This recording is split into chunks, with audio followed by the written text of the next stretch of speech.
حضور آئے تو جینے کا ڈھنگ سکھایا گیا، حضور آئے تو زمانے کی فطرت ہی بدل گئی، حضور آئے تو دنیا اندھیروں سے نکل کر اجالوں میں آ گئی، حضور آئے تو نبوت کا سلسلہ بند ہو گیا، حضور آئے تو بڑے بڑے بت پرستوں کو ختم کر دیا گیا، حضور آئے تو کلمہ حق بیان کیا گیا، حضور آئے تو بڑے بڑے بادشاہوں بڑے بڑے سرداروں ظلم کی رات ختم کی گئی، حضور کے آنے سے مظلوموں کو شاہ بنا دیا گیا۔ یا رسول اللہ آپ ہمیں چھوڑ کر نہ جائیے، لیکن کیا تھا کہ حضور اکرم صلی اللہ علیہ وسلم کو اپنا گھر بار چھوڑنا پڑ گیا، حضور اکرم صلی اللہ علیہ وسلم کو اپنا مادر ملت چھوڑنا پڑ گیا۔ آج ہم لوگ کس دنیا میں ہیں، کہاں جا رہے ہیں؟ ہم کہتے تو ہیں کہ حضور صلی اللہ علیہ وسلم کی حرمت پہ ہماری جان بھی قربان ہے۔ سیرت مصطفیٰ صلی اللہ علیہ وسلم بیان کرنا آسان ہے، سننا آسان ہے، مصنفین کی کتابوں کو پرکھنا آسان ہے۔ دنیا سے جاتے جاتے بھی اپنی امت کے لیے دعائیں کرتے رہے، اس دنیا سے جاتے جاتے بھی حضور اکرم صلی اللہ علیہ وسلم نے یہی فریاد کی کہ یا اللہ میری امت پہ عذاب نہ لانا۔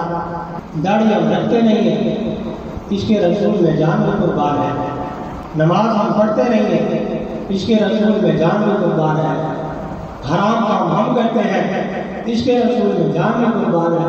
قیامت والے دن حضور نے پوچھ لیا کہ تمہارا چہرہ میرے جیسا نہیں ہے، تو کیا جواب؟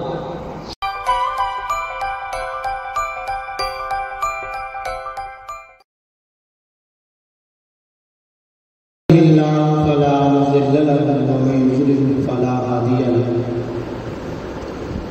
أما بعد فأعوذ بالله من الشيطان الرجيم، بسم الله الرحمن الرحيم، لقد من الله على المؤمنين إذ بعث فيهم رسولا،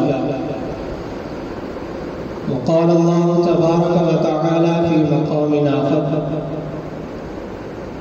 إنا أرسلناك شاهدا ومبشرا ونذيرا، وقال الله تبارك وتعالى في مقام آخر لا أقسم بهذا البلد وأنت حل بهذا البلد۔ صدق الله العظيم وصدق رسوله النبي الكريم،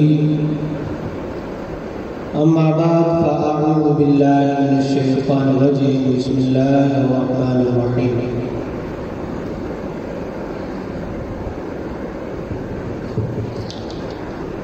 وہ آئے جن کے آنے کی زمانے کو ضرورت تھی،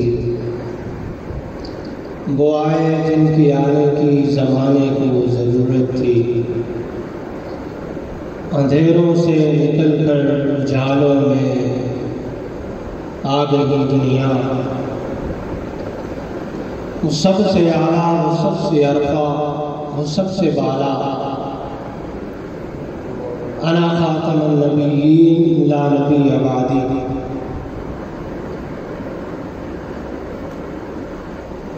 عزیزان محترم،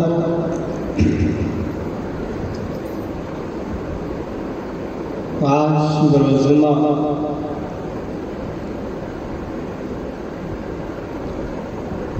اس بابرکت دن کی نسبت سے ہم مسجد کے اندر اکٹھے ہیں، اور اس بابرکت مہینے میں آقا نامدار شافع محشر خاتم المرسلین امام الانبیاء حضور اکرم صلی اللہ علیہ وآلہ وسلم کی بعثت ہے۔ حضور کی ولادت اسی مہینے میں حضور اکرم صلی اللہ علیہ وسلم اس دنیا پہ تشریف لائے، اور نوع انسان میں ایک روح بخشی انسانوں کو حضور آئے تو جینے کا ڈھنگ سکھایا گیا، حضور آئے تو زمانے کی فطرت ہی بدل گئی، حضور آئے تو دنیا اندھیروں سے نکل کر اجالوں میں آ گئی۔ حضور آئے تو نبوت کا سلسلہ بند ہو گیا۔ حضور آئے تو بڑے بڑے بت پرستوں کو ختم کر دیا گیا۔ حضور آئے تو کلمہ حق بیان کیا گیا۔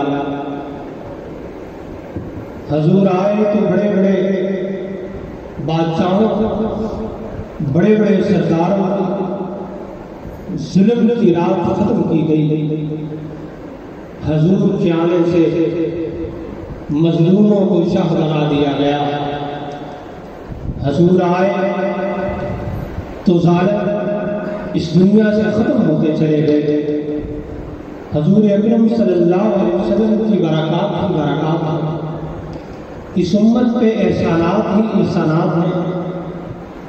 ہماری ساری زندگی گزر جائے ہم حضور اکرم صلی اللہ علیہ وسلم کی سیرت بیان کرنے کا نہیں ادا کر سکتے۔ دنیا کے سارے مفسر حضور کی سیرت لکھنے بیٹھ جائیں، دنیا کے سارے تاریخدان تاریخ لکھنے بیٹھ جائیں، نہ تو حضور اکرم صلی اللہ علیہ وسلم جیسا کوئی انسان بتا سکتے ہیں، نہ حضور صلی اللہ علیہ وسلم کی سیرت بیان کی جا سکتی ہے، کیونکہ قرآن مجید نے خود حضور اکرم صلی اللہ علیہ وسلم کی سیرت بیان کی۔ حضور اکرم صلی اللہ علیہ وسلم کو بہترین انداز میں خراج تحسین پیش کیا گیا، کیونکہ حضور اکرم صلی اللہ علیہ وسلم کی وجہ سے اس دنیا کو بنایا گیا۔ حضور اکرم صلی اللہ علیہ وسلم حضرت آدم علیہ السلام کو جب پیدا کیا گیا، اسی وقت حضور اکرم صلی اللہ علیہ وسلم کی بھی نشاندہی کی گئی کہ آخری زمانے میں حضور اکرم صلی اللہ علیہ وسلم تشریف لائیں گے۔ حضور اکرم صلی اللہ علیہ وسلم کی سیرت کبھی بھی کوئی بھی انسان مکمل طور پہ بیان نہیں کر سکتا، کیونکہ الفاظ ختم ہو جاتے ہیں، مصنف کتابیں لکھ کے ختم ہو گئے۔ دور حاضر میں بھی حضور اکرم صلی اللہ علیہ وسلم کی سیرت بیان کرنا ممکن نہیں، کیونکہ جب حضور اکرم صلی اللہ علیہ وسلم کی سیرت میں اصحاب رسول سے پوچھتا ہوں، میں جب حضور اکرم صلی اللہ علیہ وسلم کی سیرت مکہ والوں سے پوچھتا ہوں، میں جب حضور اکرم صلی اللہ علیہ وسلم کی سیرت طائف کی وادیوں سے پوچھتا ہوں، میں جب حضور اکرم صلی اللہ علیہ وسلم کی سیرت مدینہ مکرمہ سے پوچھتا ہوں، میں جب حضور اکرم صلی اللہ علیہ وسلم کی سیرت پوری دنیا سے پوچھتا ہوں، مفسرین سے پوچھتا ہوں، مصنفین سے پوچھتا ہوں، تو وہ مصنفین، مفسرین، اصحاب رسول، امہات المومنین، اہل بیت رضوان اللہ علیہم اجمعین حضور اکرم صلی اللہ علیہ وسلم کی سیرت بیان نہیں کر پاتے۔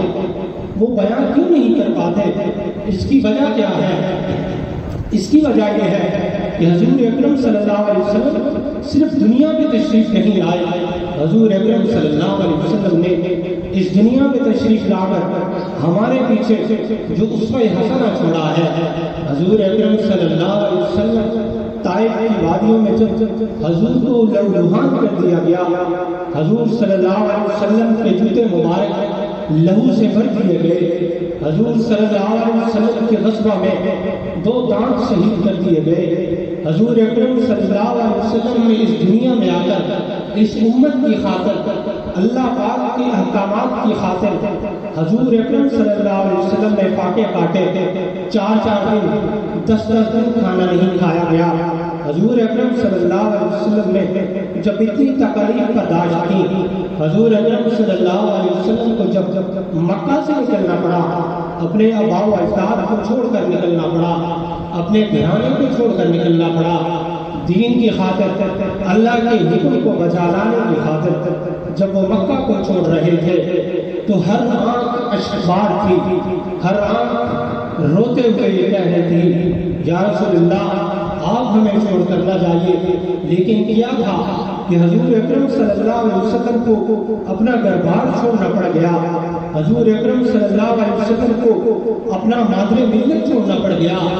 آج ہم لوگ کس دنیا میں ہیں، کہاں جا رہے ہیں؟ ہم کہتے تو ہیں کہ حضور صلی اللہ علیہ وسلم کی حرمت میں ہماری جان کی قربان ہے، سر کٹانے کو تو تیار ہے۔ سویڈن کا ملعون حضور اکرم صلی اللہ علیہ وسلم کی گستاخی کرتا ہے، ہالینڈ کا ملعون قرآن مجید جلاتا ہے، دنیا کے ملعون ڈنمارک کے اندر قرآن مجید جلاتے ہیں، حضور اکرم صلی اللہ علیہ وسلم کے خاطر بناتے ہیں۔ ہم مسلمان کہاں بن گئے ہیں؟ ہماری اوقات، ہماری نصرت، ہماری قدر و منزلت جو ہمیں حضور اکرم صلی اللہ علیہ وسلم نے اس دنیا میں دی تھی، حضور نے فرمایا کہ میری امت اشرف المخلوقات ہے، ساری امتوں سے افضل ہے۔ ان کے فرمانے کا مقصد کیا تھا؟ ان کے دنیا میں آنے کا مقصد کیا تھا؟ اصحاب رسول علیہ السلام جب اس دنیا پہ تشریف لائے، سب سے پہلے حضرت ابوبکر صدیق رضی اللہ تعالیٰ عنہ دارِ اسلام میں داخل ہوتے ہیں۔ جوان مردوں میں، بچوں میں سب سے پہلے حضرت علی داخل ہوتے ہیں رضی اللہ تعالیٰ عنہ، عورتوں میں حضرت خدیجہ رضی اللہ تعالیٰ عنہ۔ اسلام دارِ اسلام میں داخل ہوتی ہے، اور دارِ اسلام میں داخل ہونے کے بعد حضرت ابوبکر صدیق رضی اللہ تعالیٰ عنہ کو چوک میں لٹا کر مارا جاتا ہے، مار کر نڈھال کر دیا جاتا ہے، بے ہوش ہوتے ہیں، پھر پانی ڈالا جاتا ہے، پھر ہوش میں لایا جاتا ہے، پھر مارا جاتا ہے۔ ایسے ہی دین ہم تک نہیں پہنچا۔ سیرت مصطفیٰ صلی اللہ علیہ وسلم بیان کرنا آسان ہے، سننا آسان ہے، مصنفین کی کتابوں کو پرکھنا آسان ہے۔ ہم کسی کو بھی دیتے ہیں، 12 ربیع الاول سے لے کر 1 ربیع الاول سے لے کر پورا مہینہ حضور اکرم صلی اللہ علیہ وسلم کی سیرت بیان کی جاتی ہے۔ ہر مسجد میں، ہر گلی میں، ہر کوچے میں، ہر ملک میں، ہر منبر میں سیرت انبیاء علیہ السلام بیان تو کی جاتی ہے، لیکن آیا ہم نے کبھی یہ سوچا ہے ان کی سیرت ہم تک کیسے پہنچی؟ پہنچانے والوں نے کتنی تکالیف برداشت کی ہیں، پہنچانے والوں نے اپنے بچے جلیل کروا دیے، پہنچانے والوں نے بیویاں تو بیوہ کروا دی، لیکن حضور اکرم صلی اللہ علیہ وسلم کا دعویٰ کبھی نہ چھوڑا۔ انہیں کے خلاف آج ہر کوئی ان کے حلوہ ظاہر کرتا ہے، اصحاب محمد کی گستاخی ہوتی ہے، خود آقا نامدار صلی اللہ علیہ وسلم کی گستاخی ہو رہی ہے۔ ہم مسلمان اتنے گر چکے ہیں کہ اپنے مقاصد کے لیے تو سب کچھ کرتے ہیں، حضور کی آمد تو کرتے ہیں، لیکن حضور علیہ السلام کی وجہ سے ہمیں زندگی ملی، حضور اکرم صلی اللہ علیہ وسلم کی وجہ سے ہمیں سانسیں ملی، ہمیں گھرانے ملے، ہمیں عزت ملی، ہمیں اشرف المخلوقات کہا گیا، ہمیں حضور صلی اللہ علیہ وسلم کی امت میں پیدا کیا، کہ ہم ان کی عزت کی حفاظت نہیں کر سکتے؟ حضور اکرم صلی اللہ علیہ وسلم جب قیامت کے دن اٹھیں گے، روز محشر لگے گا، مالک یوم الدین، جب اس دن کا مالک اللہ ہوگا، اس دن جب حضور اکرم صلی اللہ علیہ وسلم نے پوچھ لیا کہ جب میری گستاخی ہو رہی تھی تو مسلمانوں تم کہاں تھے؟ جب میرے دوستوں کی، جب میرے یاروں کی گستاخی ہو رہی تھی تو تم کہاں تھے؟ اپنے مال کی خاطر، اپنے اہل و عیال کی خاطر آپ نے آواز تک نہ اٹھائی، آپ نے اپنے جہاد بلند نہ کیا۔ آج کل ہم صرف زبان سے جہاد کرنا تو صحیح سمجھتے ہیں، لیکن قرآن مجید میں جہاد فی سبیل اللہ اگر سب سے زیادہ نماز کے بعد ذکر آیا ہے تو وہ جہاد کا ذکر ہے، لیکن نہیں کہ ہم مسلمان آواز اٹھانے کے قابل بھی نہیں ہیں۔ دین ہمارے تک سونے کی پلیٹ میں رکھ کر نہیں پہنچایا گیا، بڑی مصیبتیں جھیلی گئی ہیں۔ ایک صحابی رسول صلی اللہ علیہ وسلم اعلان ہوا کہ فجر کی نماز کے بعد جنگ میں شریک ہونا ہے، اسی دن اس صحابی رسول کی شادی ہوئی، پہلی رات ہے، اعلان ہو گیا، صبح صبح اعلان ہوا فجر کی اذان سے پہلے، فجر کی نماز کے بعد فلاں فلاں علاقے میں حضور نے سب کو بلایا ہے، سب شریک ہوں، جنگ کا اعلان کیا جاتا ہے۔ صحابی رسول نے ابھی غسل نہیں کیا،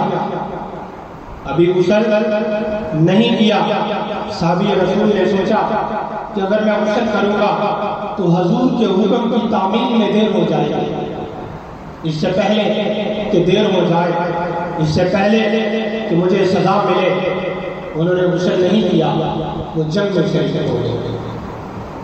کہتے ہیں کہ وہ جنگ میں شریک ہوئے، سارا دن جنگ کرتے کرتے عصر کا ٹائم ہوا تو وہ شہید ہو گئے، اور وہ شہید ہو گئے نوجوان تھے، پہلا دن تھا شادی کا، ابھی غسل نہیں کیا، ساری خواہشیں مار دی، ساری خواہشیں حضور کی خاطر ختم کر دی، حضور کے دین کی خاطر اپنا تن دھن ہٹانے کے لیے وہ میدان جنگ میں چلے گئے۔ جب شہید ہوئے تو حضور اکرم صلی اللہ علیہ وسلم نے پوچھا کہ وہ کہاں ہے؟ جب ان کی لاش کے پاس لے جایا گیا تو حضور اکرم صلی اللہ علیہ وسلم نے دیکھا کہ فرشتے غسل دے رہے ہیں، اس صحابی کو فرشتے غسل دے رہے ہیں۔ حضور اکرم نے باقاعدہ صحابہ اکرام سے عرض کیا کہ میں دیکھ رہا ہوں کہ اس کو فرشتے غسل دے رہے ہیں۔ حضرت حمزہ رضی اللہ تعالیٰ کا کلیجہ چبایا گیا، حضور کے سگے چچا ان کا کلیجہ چبایا گیا، اور حضور نے کلیجہ چبانے والی کو بھی معاف کر دیا۔ کیا کہتے ہیں کہ دین ہم تک ویسے ہی پہنچا ہے؟ نہیں، آسانی سے ہم تک تو آسانی سے پہنچ گیا، لیکن جن لوگوں نے محنت کی ہے، جن لوگوں نے اپنے سر کٹوائے ہیں، 70 حفاظ کرام کو شہید کر دیا گیا۔ میدان کربلا کے اندر کتنے لوگ شہید ہوئے، نواسہ رسول کو شہید کر دیا گیا، غزوہ بدر میں کتنے لوگ شہید ہوئے، غزوہ احد میں کتنے لوگ شہید ہوئے، غزوہ حنین میں کتنے لوگ شہید ہوئے، غزوہ تبوک میں کتنے لوگ شہید ہوئے، غزوہ خندق میں کتنے لوگ شہید ہوئے۔ شہادتوں کی داستان بہت لمبی ہے، تکلیفوں کی داستان بہت لمبی ہے۔ جب حضور اکرم صلی اللہ علیہ وسلم کے گھر 4 دن کا فاقہ تھا، 4 دن کے بعد ایک آدمی کچھ رقم دے کر جاتا ہے، تو حضرت عائشہ فرماتی ہے کہ مجھے امید ہوئی کہ 4 دن کے بعد ہمارے گھر کچھ پکے گا، لیکن ان کی صرف امید ہی تھی۔ دیکھا تو حضور اکرم صلی اللہ علیہ وسلم مسجد میں بیٹھ کر وہ سارا پیسہ حضور اکرم صلی اللہ علیہ وسلم نے غریبوں میں تقسیم کر دیا۔ دیکھتے ہی دیکھتے سب کچھ جب تقسیم کر دیا گیا تو حضرت عائشہ نے سوال کیا، یا رسول اللہ، میں نے تو سوچا تھا کہ آج ہمارے گھر میں بھی آگ چلے گی، آج ہم بھی کچھ کھائیں گے، میں تو سوچ رہی تھی، لیکن آپ نے سب کچھ صدقہ کر دیا۔ حضور اکرم صلی اللہ علیہ وسلم نے کہا کہ ہم سے بھی زیادہ حقدار لوگ موجود ہیں۔ 10 دن کے فاقے، 4 دن کے فاقے حضور صلی اللہ علیہ وسلم نے اس امت کی خاطر کاٹا۔ یہ تو اللہ نے کہا تھا آپ کہیں کہ میں آپ کے لیے کوہ کو سونے کا بنا دوں۔ اللہ کے خزانوں میں کس چیز کی کمی ہے؟ اللہ کے خزانوں میں کسی چیز کی کمی نہیں ہے۔ اگر رب العالمین چاہتے تو حضور اکرم صلی اللہ علیہ وسلم کے لیے پوری دنیا کو ہیرے اور جواہرات سے بھر دیتے، لیکن انبیاء کرام ہمیشہ دنیا میں جب آتے ہیں تو ان کا امتحان لیا جاتا ہے۔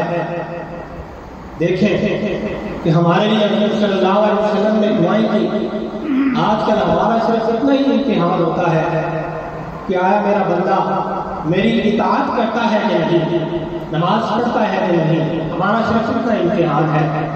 حرام کھاتا ہے، جائز کام کرتا ہے یا نہیں کرتا، جھوٹ بولتا ہے نہیں بولتا، سود کھاتا ہے یا نہیں کھاتا، لیکن ہم ان امتحانوں میں بھی پاس نہیں ہوتے۔ انبیاء کرام صلی اللہ علیہ وسلم جب اس دنیا میں آتے ہیں تو ان کو امتحانات میں ڈالا جاتا ہے. جیسے حضرت ابراہیم علیہ السلام کو امتحان میں ڈالا گیا کہ اپنے بیٹے کے گلے میں چھری چلا دیں، اور انہوں نے وہ امتحان پاس کر لیا. حضور اکرم صلی اللہ علیہ وسلم کے اوپر بہت سارے امتحانات آئے، لیکن حضور صلی اللہ علیہ وسلم نے ہر امتحان کو پاس کیا. اور جاتے جاتے حجۃ الوداع کے موقع پر جب حضور صلی اللہ علیہ وسلم نے پوچھا، خطبہ دیا، کہا کہ آیا میں نے آپ تک مکمل دین پہنچا دیا ہے؟ کیا میں نے دین پہنچانے کا حق ادا کر دیا ہے؟ تو سب نے کہا کہ جی ہم گواہ ہیں کہ آپ نے دین پہنچانے کا حق ادا کر دیا گیا ہے. اس کے بعد ہمارے لیے جتنے بھی مسائل آسان ہوں، ہمارے لیے ہمیں آخرت کے بارے میں حضور صلی اللہ علیہ وسلم نے ایک ایک چیز بیان فرمائی ہے کہ آیا میرا امتی یہ کام کرے گا تو اسے جنت ملے گی، حرام کھائے گا تو اسے جنت نہیں ملے گی، سود کھائے گا تو اسے جنت نہیں ملے گی. سونے سے لے کر واش روم تک حضور صلی اللہ علیہ وسلم نے دعائیں بتائی ہیں. حضور اکرم صلی اللہ علیہ وسلم بڑے ہی مشفق تھے کہ اس دنیا سے جاتے جاتے بھی اپنی امت کے لیے دعائیں کرتے رہے. اس دنیا سے جاتے جاتے بھی حضور اکرم صلی اللہ علیہ وسلم نے یہی فریاد کی کہ یا اللہ میری امت پہ عذاب نہ لانا. لیکن امت حضور اکرم صلی اللہ علیہ وسلم کے عشق میں نعرے تو ضرور لگاتی ہے لیکن عمل نہیں کرتے. حضور اکرم صلی اللہ علیہ وسلم کے جیسا چہرہ نہیں بنا سکتے. آج ہم میرے خیال سے بیان تو ضرور کرنا پڑے گا، اس منبر کا خیال تو ضرور رکھنا پڑے گا. کیا ہم مسلمان ہیں؟ چلو زیادہ نہیں، زیادہ لمبی داڑھی نہیں تو کم از کم چھوٹی سی داڑھی رکھ لیں ہم کہ ہم آیا حضور صلی اللہ علیہ وسلم کے امتی تو ہیں. داڑھی ہم رکھتے نہیں ہیں، اس کے رسول میں جان میں قربان ہے. نماز ہم پڑھتے نہیں ہیں، اس کے رسول میں جان میں قربان ہے. حرام کام ہم کرتے ہیں، اس کے رسول میں جان میں قربان ہے. قیامت والے دن حضور نے پوچھ لیا کہ تمہارا چہرہ میرے جیسا نہیں ہے، کیا جواب؟ کسی کے پاس ہے کوئی جواب؟ مجھے تو جواب نہیں ملا. ہم سب سمجھتے ہیں کہ داڑھی رکھنا سنت ہے، سنت کے ساتھ ساتھ واجب بھی ہے. واجب چھوڑنے والا گنہگار ہے، سزا ملے گی، گناہ ہے. واجب چھوڑنے والا گنہگار ہے. کچھ لوگ اختلاف کریں گے کہ ساری زندگی سنتے رہے ہیں سنت ہے، سنت بھی ہے لیکن واجب ہے. داڑھی رکھنا واجب بھی ہے، علماء سے پوچھ لینا. چلو ہم بول بھی نہ سکیں، علماء سے دلیلیں مانگ لینا. داڑھی رکھنا واجب ہے. جب حضور صلی اللہ علیہ وسلم کے ہاتھ سے جامع غسل کیے جائیں گے تو حضور نے پہچانا ہی نہ کہ یہ میرا امت ہی نہیں ہے، تو پھر ہم کیا کریں گے؟ اس لیے صرف نعروں تک محدود نہ رہے، صرف جان لٹانے کی بات نہ کہتے. حضور اکرم صلی اللہ علیہ وسلم نے آیا ہمارے لیے تکلیفیں برداشت کر، اپنے پاؤں لہو کروائے، 2 دندان مبارک شریف ہیں، کوئی مذاق نہیں ہے. اللہ کے بعد حضور اکرم صلی اللہ علیہ وسلم کی شان ہے، مقام ہے اور مرتبہ ہے. انہوں نے ہمارے لیے تکلیف برداشت کر کے ہم تک دین پہنچایا ہے. اصحاب رسول نے اپنے بچے یتیم کروا دیے، اپنی بیویاں بیوہ کروا دی، حتیٰ کہ اپنے والدین جو والدین حضور کو گالیاں دیتے تھے ان کی گردنوں پہ تلواریں چلا دی. حضور کی خاطر تلواریں چلا دی. حضرت حسین رضی اللہ تعالیٰ اپنا سر کٹوا دیا. کس کی خاطر کٹوایا؟ کیا وہ اپنے لیے کٹوایا؟ اپنے نام اور شہرت کے لیے کٹوایا نہیں، حضور اکرم صلی اللہ علیہ وسلم کے دین کی خاطر کٹوایا. شاملی کے میدان میں یہ آپ کے ہندوستان 1857 کی تاریخ ہند اٹھا کے دے تو 1 لاکھ علماء کرام کو درختوں کے ساتھ لٹکا کر پھانسی دی گئی. ایک عالم دین تھے، انگریز عدالت کے اندر ان کی داڑھی مونڈنے لگے تو انہوں نے کہا کہ خدا میرے جسم سے ٹکڑے ٹکڑے کر دو، جتنے میرے داڑھی کے بال ہیں اتنے ٹکڑے میرے جسم سے کر دو، لیکن یہ داڑھی میرے منہ سے نہ اتارنا کہ میں قیامت والے دن حضور صلی اللہ علیہ وسلم کے سامنے پیش ہو کر کیا جواب دوں۔ بھئی ہم مسلمان ہیں، مسجد میں سب سے بڑی بات کہ جب بندہ نماز میں کھڑا ہوتا تو اللہ کے ساتھ باتیں کر رہا ہوتا، اللہ کے سامنے کھڑے ہو کر ہم حضور صلی اللہ علیہ وسلم کی حکم کے نافرمانی کرتے ہیں۔ ایک صحابی حضور اکرم صلی اللہ علیہ وسلم کے سامنے روز پیش ہوا کرتے تھے، بڑا پیار تھا حضور صلی اللہ علیہ وسلم کے ان سے۔ وہ نہ ہمارے درمیان آسان پنجابی میں کہ جو کھودا بندہ ہوتا ہے نا جس کے جسم کے انگوں پہ بال نہیں ہوتے، اسی طرح ان کے یہاں پہ صرف ایک بال تھا اور لمبا بال تھا۔ حضور کے سامنے روز پیش ہوتے تو حضور صلی اللہ علیہ وسلم خوش ہو کے مسکرا دیتے کہ صرف اس نے ایک بات رکھا ہوا، میرا حکم تو مانا ہوگا۔ ان کو محسوس ہوا، انہوں نے فیل کیا کہ کہیں یہ میرے ایک بال کی وجہ سے مسکراتے ہیں، کہیں میرا مذاق تو نہیں بن رہا۔ وہ ایک دن آئے، انہوں نے وہ بال کھینچا اور حضور سے بال اتار دیا، حضور صلی اللہ علیہ وسلم کے سامنے حاضر ہوئے تو حضور نے جب دیکھا کہ وہ ایک بال نہیں ہے ان کے چہرے، حضور نے چہرہ پھیر دیا، اس طرف آئے تو حضور نے اس طرف چہرہ پھیر دیا، اس طرف آئے تو اس طرف چہرہ پھیر دیا۔ معلوم ہوا کہ حضور خوش ہوتے تھے کہ اس نے کم از کم ایک بال رکھا ہوا، وہ اس ایک بال اتارنے کی وجہ سے حضور نے چہرہ پھیر لیا تھا۔ اور کس سے پھیر لیا تھا؟ جن کے پاؤں کی خاک کے برابر بھی ہم نہیں ہیں، اصحاب رسول، جن کے ایمان کے بارے میں شک کرنے سے بندہ کافر ہو جاتا ہے۔ حضور تو حضور، ان کے اصحاب، ان کے یار کے بارے میں ایمان میں شک کرنے سے انسان کافر ہو جاتا ہے، دائرہ اسلام سے خارج ہو جاتا ہے، وہ صحابی رسول سے ناراض ہو جاتا ہے۔ ہم کس بات کی بولی ہیں؟ ہمیں یہ سوچنا چاہیے اور ہمیں اس بات پہ غور کرنا چاہیے کہ سب سے پہلے ہم اچھے مسلمان بنے، پھر نعرہ لگائیں گے غلامی رسول میں سب کچھ قربان ہے۔ اگر ہم اتنے اچھے مسلمان ہوتے تو پوری دنیا میں گستاخی نہ ہو رہے ہوتے۔ اللہ پاک ہمیں اچھا مسلمان بنا، اللہ پاک ہمیں حضور صلی اللہ علیہ وسلم جیسا اسوہ حسنہ پہ عمل کرنے کی توفیق عطا فرمائے۔ اور سب سے گزارش ہے کہ آگے ہوتا ہے، اور وہ آخر میں آنے والے لوگ آخر پہ کسی نے اگر نماز پڑھنی ہے تو وہاں پہ نماز نہ پڑھا ہے، کیونکہ آنے والوں کے لیے مشکل پیدا ہوتا ہے۔ آگے آگے آگے آگے آگے آگے اپنی صفحے مکمل کر لیں تاکہ آنے والوں کے لیے آسان ہو سکے۔